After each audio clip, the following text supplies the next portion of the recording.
August 1 മുതൽ 15 വരെ പാർട്ടിയുടെ നേതൃത്വത്തിൽ അഖിലേന്ത്യാ തലത്തിൽ സ്വാതന്ത്ര്യദിനാഘോഷങ്ങൾ സംഘടിപ്പിക്കാൻ തീരുമാനിച്ചിട്ടുണ്ട്. അതിൻ്റെ ഭാഗമായി കേരളത്തിൽ വിപുലമായ പരിപാടികൾ സംഘടിപ്പിക്കുന്നതായിരിക്കും. പരിപാടിയുടെ വിശദാംശം CPI-യുമായി കൂടി ചർച്ച ചെയ്തുകൊണ്ടായിരിക്കും തീരുമാനിക്കുക. CPI-യുടെ കേന്ദ്ര കമ്മിറ്റിയും ഇതേ തലത്തിലുള്ള ഒരു ആഹ്വാനം ചെയ്തിട്ടുണ്ട്. സ്വാതന്ത്ര്യ സമര കേന്ദ്രങ്ങൾ കേന്ദ്രീകരിച്ച് വിപുലമായ പരിപാടികൾ ഇതിൻ്റെ ഭാഗമായി സംഘടിപ്പിക്കും. സ്വാതന്ത്ര്യസമര സേനാനികൾ വളരെ കുറച്ച് പേരെ ബാക്കിയുള്ളൂവെങ്കിലും അവരൊക്കെ ആദരിക്കുകയോ പൊതുവിൽ അവരുടെ പേരുകൾ പരാമർശിച്ചുകൊണ്ടുള്ള ആദരാഞ്ജലികൾ പരിപാടികളും സംഘടിപ്പിക്കും. സ്വാതന്ത്ര്യസമരത്തിലെ വിവിധ ധാരകളെയും കമ്മ്യൂണിസ്റ്റ് പാർട്ടി രൂപപ്പെട്ട ശേഷം നടത്തിയ സമരങ്ങളുടെയും ജനങ്ങളെ പരിചയപ്പെടുത്തുന്ന വിധത്തിലുള്ള വിവിധ ക്യാമ്പയിനുകളായിരിക്കും സംഘടിപ്പിക്കുക. ആഗസ്റ്റ് 15-ാം തീയതി എല്ലാ പാർട്ടി ഓഫീസുകളിലും ദേശീയ പതാക ഉയർത്തുകയും ഭരണഘടനയിലെ ആമുഖത്തെ സംബന്ധിച്ച് പ്രതിജ്ഞ നടത്തുകയും ചെയ്യും.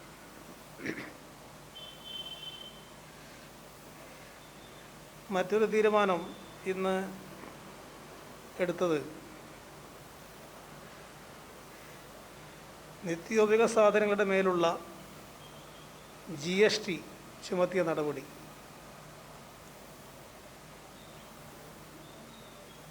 കേന്ദ്ര നികുതി ചുമത്താനുള്ള നടപടികൾ നേരത്തെ തന്നെ ആലോചനയിലുള്ളതാണ്. എന്നാൽ കേരളം ഉൾപ്പെടെയുള്ള വിവിധ സംസ്ഥാനങ്ങൾ ശക്തി എതിർത്തതിനെ തുടർന്നാണ് അത് മാറ്റിവെച്ചത്. ഇത് ചർച്ചയ്ക്ക് വന്നപ്പോൾ തന്നെ കുറച്ച് ഉയർന്ന വിഭാഗത്തിൽപ്പെട്ട ആളുകൾ ഉപയോഗിക്കുന്ന ആഡംബര വസ്തുക്കൾക്ക് നികുതി ചുമത്തുന്നതിന് എതിർപ്പില്ലെന്നും അതേസമയം സാധാരണ ജനങ്ങൾ ഉപയോഗിക്കുന്ന വസ്തുക്കൾക്ക് നികുതി വർധനവ് ഉണ്ടാകരുത് എന്ന നിലപാടാണ് കേരള സർക്കാർ സ്വീകരിച്ചത്. നികുതി ഘടന മാറ്റുമ്പോൾ വിശദമായ ചർച്ചകൾ കൂടി ആവശ്യമാണ്. എന്നാൽ അതൊന്നും പരിഗണിക്കാതെയാണ് നിത്യോപയോഗ സാധനങ്ങൾക്ക് GST ചുമത്തുന്ന കേന്ദ്ര സർക്കാർ നിലപാട് സ്വീകരിച്ചത്. ഇത് അങ്ങേയറ്റം പ്രതിഷേധാർഹമാണ്. അരി ഉൾപ്പെടെയുള്ള എല്ലാ നിത്യോപയോഗ സാധനങ്ങൾക്കുമാണ് ഇപ്പം വില വർദ്ധിക്കുന്നത്.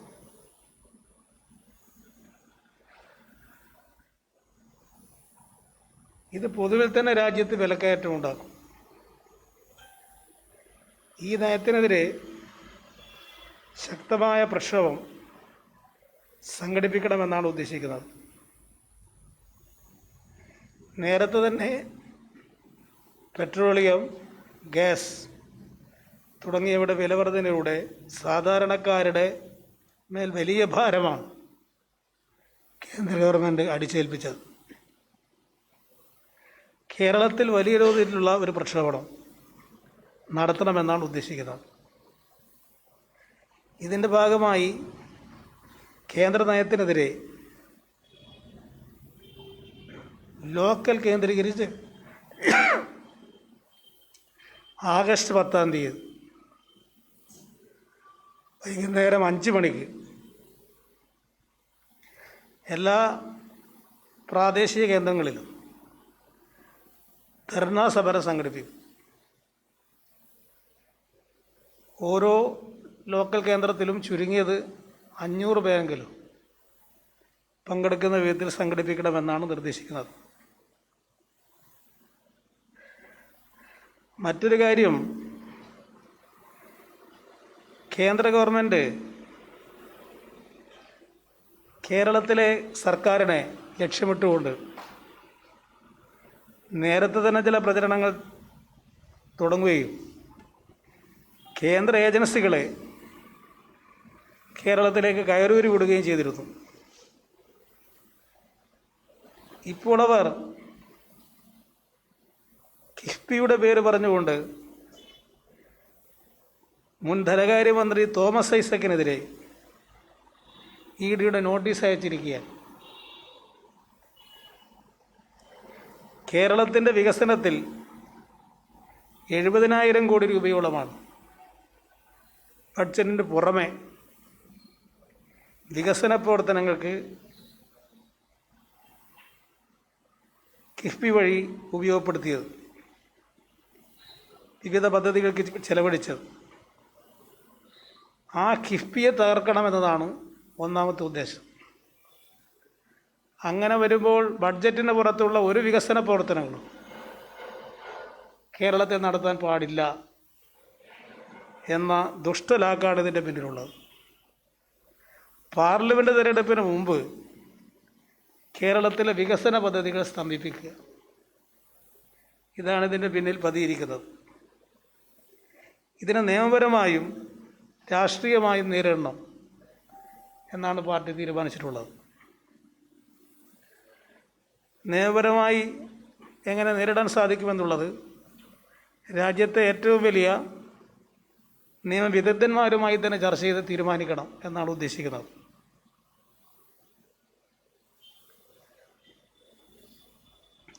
ഇതിൻ്റെ ഭാഗമായി ഇ.ഡി.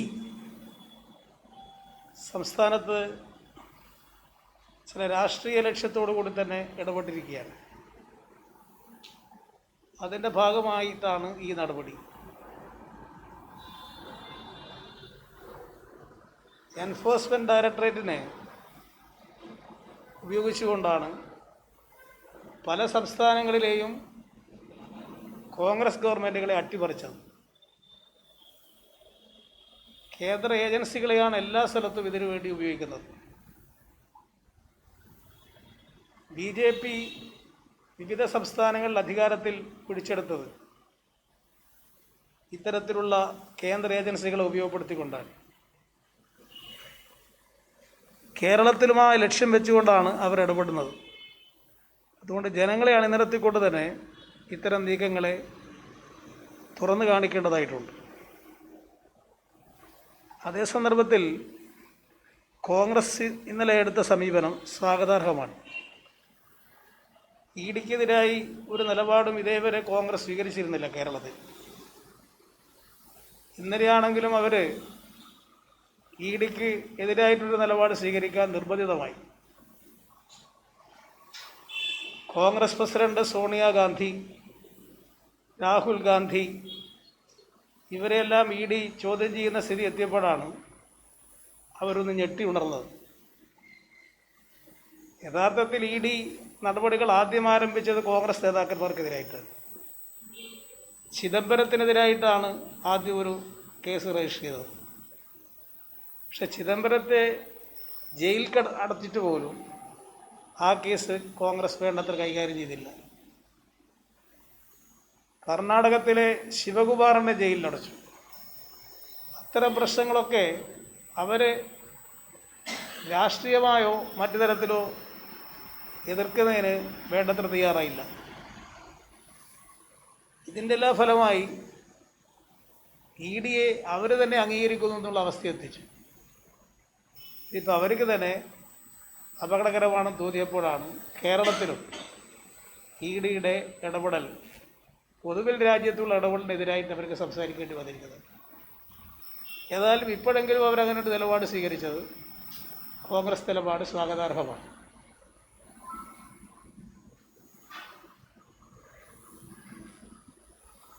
LDF കൺവീനർ EP ജയരാജൻ്റെ മേൽ ഇൻഡിഗോ യാത്രാവിലക്ക് ഏർപ്പെടുത്തിയ നടപടി അത് സംബന്ധിച്ച് ദൗർഭാഗ്യകരമായ നിലപാടാണ് ഇൻഡിഗോ സ്വീകരിച്ചത്. ഇപ്പോൾ ജയരാജൻ്റെ പേരിൽ കോടതി കേസെടുക്കാനും നിർദ്ദേശിച്ചിരിക്കുകയാണ്. മുഖ്യമന്ത്രിയുടെ സുരക്ഷയ്ക്ക് നിയോഗിക്കപ്പെട്ട അംഗരക്ഷകർക്കും പേഴ്സണൽ സ്റ്റാഫിനെതിരെയും പരിശോധന നടത്താനുള്ള കോടതിയുടെ നിർദ്ദേശവും വന്നു കഴിഞ്ഞിട്ടുണ്ട്. മുഖ്യമന്ത്രിയുടെ സുരക്ഷ ഉറപ്പുവരുത്താനുള്ള ചുമതല അംഗരക്ഷകന്മാർക്കാണ്. എന്നിരിക്കെ അവർക്കെതിരായിട്ട് പോലും കേസെടുക്കാനുള്ള നീക്കമാണ് ഇപ്പോൾ ഉണ്ടായിരിക്കുന്നത്. മുഖ്യമന്ത്രിയെ ആക്രമിക്കാൻ തടയുന്നത് കുറ്റമാണ് എന്നുള്ള നിലയിലാണ് ഇപ്പോൾ കാര്യങ്ങൾ ചെന്നെത്തി നിൽക്കുന്നത്. ഇത്തരം സമീപനങ്ങൾ ബന്ധപ്പെട്ടവർ തിരുത്താൻ തയ്യാറാകണമെന്നാണ് പാർട്ടി ആവശ്യപ്പെടുന്നത്. ഈ കഴിഞ്ഞ ആഴ്ചകളിലുണ്ടായ ഇത്തരം സംഭവങ്ങളെ സംബന്ധിച്ചൊരു വിലയിരുത്തലാണ് സംസ്ഥാന സെക്രട്ടേറിയറ്റ് ഇന്ന് നടത്തിയത്.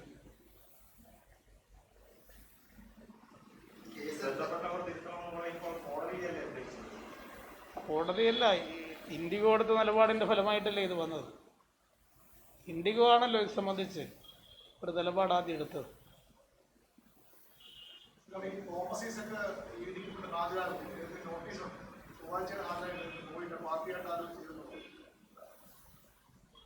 ഇ ഡിയുടെ മുമ്പിൽ ഒരിക്കലും ആരും ഹാജരാകില്ല എന്നുള്ള നിലപാട് സി പി എമ്മിനില്ല.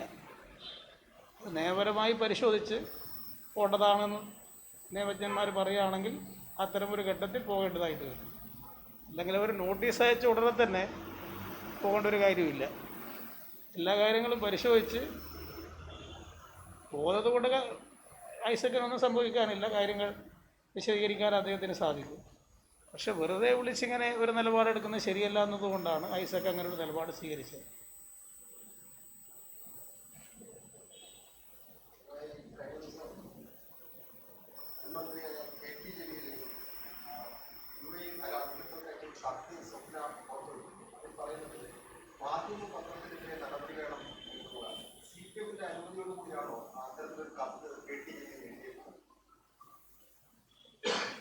മാധ്യമം പത്രത്തിനെതിരായിട്ടുള്ള നിലപാട് സാധാരണഗതിയിൽ സി പി എം എടുക്കാറില്ല. മാധ്യമത്തെ നിരോധിച്ച സന്ദർഭത്തിൽ തന്നെ ആ നിരോധനത്തിനെതിരായ നിലപാടാണ് സ്വീകരിച്ചത്. ഇതാ സന്ദർഭത്തിൽ വന്ന കോവിഡ് കാലത്ത് വന്ന കുറേ ഫോട്ടോവും മരണവുമായി ബന്ധപ്പെട്ട് കുറച്ച് വാർത്തകളും കൊടുത്തതിനെ സംബന്ധിച്ചാണ് അദ്ദേഹം എഴുതിയത്. അല്ല, ഓരോ എം എൽ എമാരും മന്ത്രിമാരും എഴുതുന്ന കത്ത് പാർട്ടിയിൽ ആലോചിച്ചിട്ടല്ലല്ലോ എഴുതുന്നത്.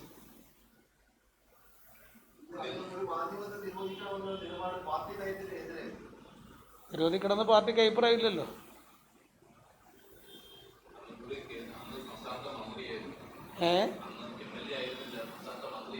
അതെ, അദ്ദേഹം അയച്ച കത്ത് സംബന്ധിച്ച് ആ സമയത്ത് ചില കാര്യങ്ങൾ വന്നെങ്കിലും പാർട്ടിയെ സംബന്ധിച്ചിടത്തോളം ഒരിക്കലും ഒരു പത്രത്തെ നിരോധിക്കാൻ ആവശ്യപ്പെടാറില്ല.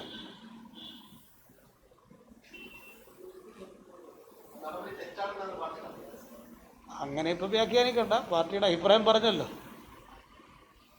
ജലീലിൻ്റെ നിലപാട് തെറ്റ് സി പി എം എന്ന് പറയാനാണെങ്കിൽ കുഴപ്പമില്ല.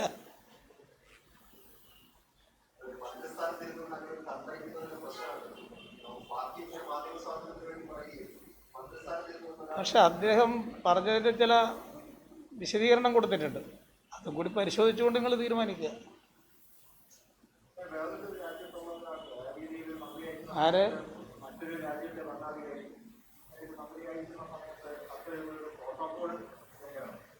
ഭരണാധികാരിക്ക് അദ്ദേഹം കത്തയച്ചിട്ടില്ല. അദ്ദേഹത്തിൻ്റെ കോൺസുലേറ്റ് ജനറലിൻ്റെ പി എക്കാണ് കത്തയച്ചത്. പി എക്ക് കത്തയച്ചു എന്നാണ് ഇപ്പം വന്ന് കാണുന്നത്. ആര്? ആര്? അല്ല, വന്ന പ്രോട്ടോകോൾ ലംഘനമാണെങ്കിൽ അതിൻ്റെ പേരിലാണ് നടപടി എടുത്താൽ പോരെ.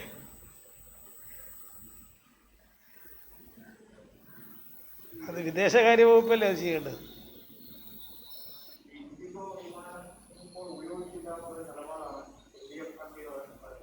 ഇൻഡിഗോ വിമാനം ആ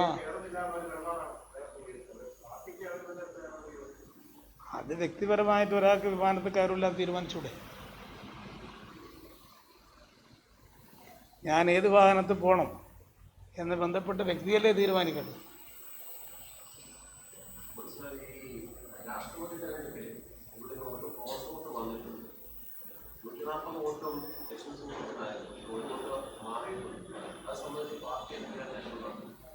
എങ്ങനെ നടത്താനാ? നിങ്ങൾക്ക് എന്തെങ്കിലും വഴിയുണ്ട് നിങ്ങൾ പറഞ്ഞാ? ആരാണ് എന്തെങ്കിലും അങ്ങനെ എന്തെങ്കിലും പറഞ്ഞ് ശരിയല്ലല്ലോ, അറിയാതെ. മാധ്യമപ്രവർത്തകന്മാർക്ക് ചില വിവരങ്ങൾ കിട്ടിയിട്ടുണ്ടെങ്കിൽ നിങ്ങൾ പറയൂ. സാധാരണഗതിയിൽ ഇങ്ങനെ ഊഹം വെച്ചെങ്കിലും എഴുതാറുണ്ട്. ഇതാരും ഒന്നും എഴുതായിട്ടൊന്നും കാണുന്നില്ല. CPM MLA-മാരും അങ്ങനെ ചെയ്തിട്ടില്ല. ആര്?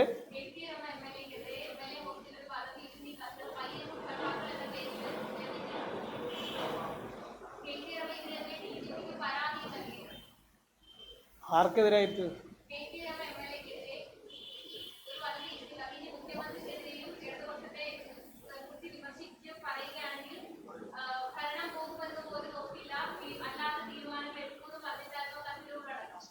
ആ കത്ത് അവർ ഉടനെ DGP-ക്ക് കൈമാറണം. ആ കത്ത് സംബന്ധിച്ച് അന്വേഷണം നടത്തണം.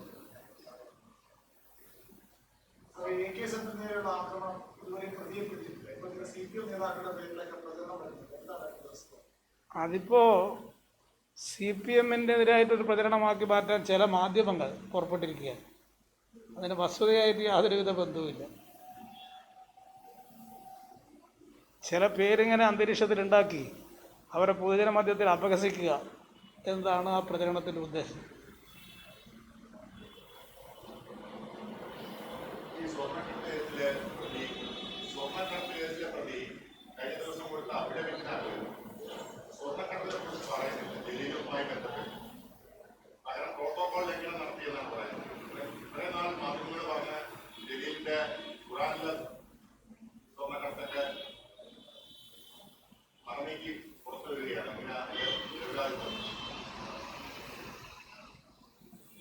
ഇത് സ്വർണ്ണക്കടത്ത് കേസ് ആദ്യം ഖുറാനിൽ സ്വർണം കടത്തി,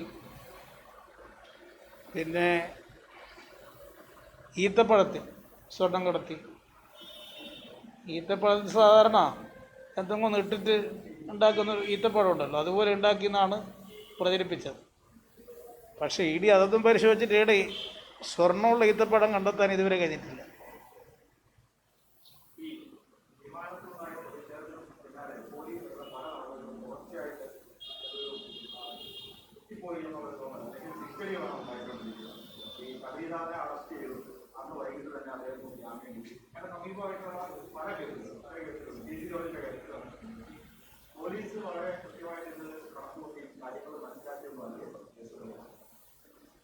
അല്ല, പോലീസ് അവർക്ക് മുമ്പിൽ കിട്ടുന്ന ആക്ഷേപങ്ങളെ അടിസ്ഥാനമാക്കിയിട്ടാണല്ലോ കേസെടുക്കുന്നത്. അതിൽ നിയമപരമായ കാര്യങ്ങൾ പരിശോധിച്ചുകൊണ്ടായിരിക്കും അവർ കോടതിയിൽ സമർപ്പിക്കുന്നത്. ഇതെല്ലാം കോടതിയാണ് അവർക്ക് ജാമ്യം കൊടുത്തിട്ടുള്ളത്.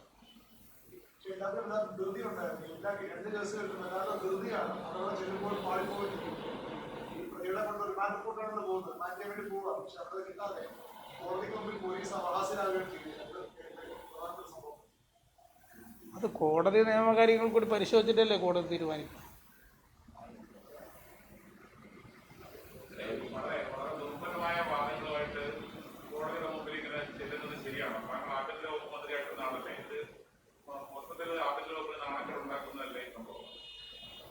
അല്ല, ആക്ഷേപം വന്നാൽ പോലീസിന് പരിശോധിക്കേണ്ടതായിട്ട് വരുമല്ലോ. ഇപ്പോൾ അവസാനം ഉണ്ടായ കേസ് അവർ തന്നെ സമ്മതിച്ചില്ലേ, ഞാനിങ്ങനെയെല്ലാം ചെയ്തിരുന്നു എന്ന് സമ്മതിച്ചതല്ലേ. വാട്സപ്പിൽ ഞാനിങ്ങനെ ഇട്ടിരുന്നു, ഇങ്ങനെയെല്ലാം ആക്ഷേപിച്ച കുറ്റങ്ങളെല്ലാം അദ്ദേഹം സമ്മതിക്കുകയും ചെയ്തു. പക്ഷെ എന്നാലും ജാമ്യം കിട്ടുന്ന കേസാണത്. എല്ലാ കേസിനും ജാമ്യം കിട്ടാതിരിക്കില്ല. ഒരു കേസ് കോടതി എടുക്കാൻ പറഞ്ഞാൽ പോലും പോലീസ് കേസെടുത്ത് സമർപ്പിച്ച് കഴിഞ്ഞാൽ പോലീസ് സ്റ്റേഷന് ജാമ്യം കൊടുക്കാൻ പാടില്ല എന്ന് മാത്രമേ ഉള്ളൂ. കോടതിക്ക് ജാമ്യം കൊടുക്കാം. ജാമ്യമില്ലാ വകുപ്പിട്ട് കേസ് രജിസ്റ്റർ ചെയ്തു. അങ്ങനെയുള്ള കേസുകൾക്കും പോലീസ് സ്റ്റേഷനിൽ വെച്ച് ജാമ്യം കൊടുക്കാൻ പാടില്ല. പക്ഷെ കോടതിക്ക് ആ കേസിനും ജാമ്യം കൊടുക്കാം.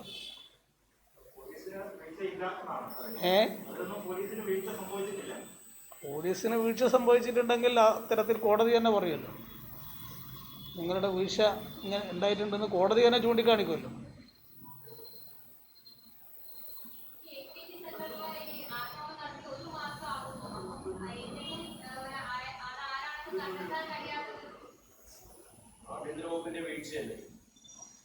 എല്ലാം വീഴ്ച നമുക്ക് പറയാം. പക്ഷേ ശരിയായ ആളെ കണ്ടെത്തണ്ടേ? ആരെങ്കിലും കേസ് ചുമത്തിയിട്ട് അറസ്റ്റ് ചെയ്യാൻ പറ്റുമോ?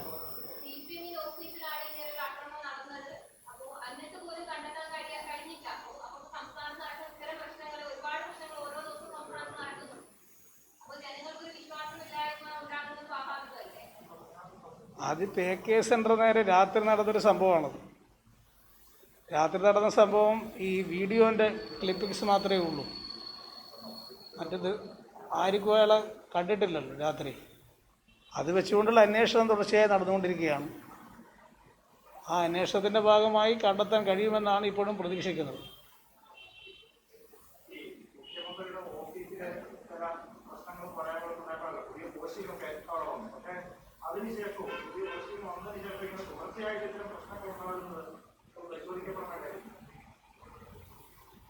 അതായത് ഓഫീസിൻ്റെ കുറ്റമല്ല അത്.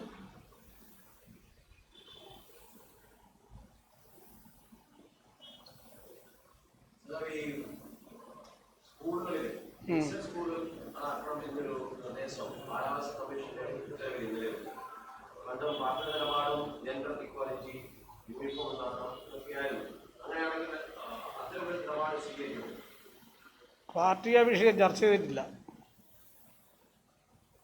സാധാരണഗതിയിൽ ജെൻഡർ ഇക്വാലിറ്റിയാണ് നമ്മൾ അംഗീകരിച്ചിട്ടുള്ളത്. അതിന് വ്യത്യസ്തമായിട്ട് ബാലാവകാശ കമ്മീഷൻ എങ്ങനെയാണിത് ഒരു നിർദ്ദേശം കൊടുത്തതെന്നുള്ളത് പരിശോധിക്കേണ്ടതാണ്. ശരി.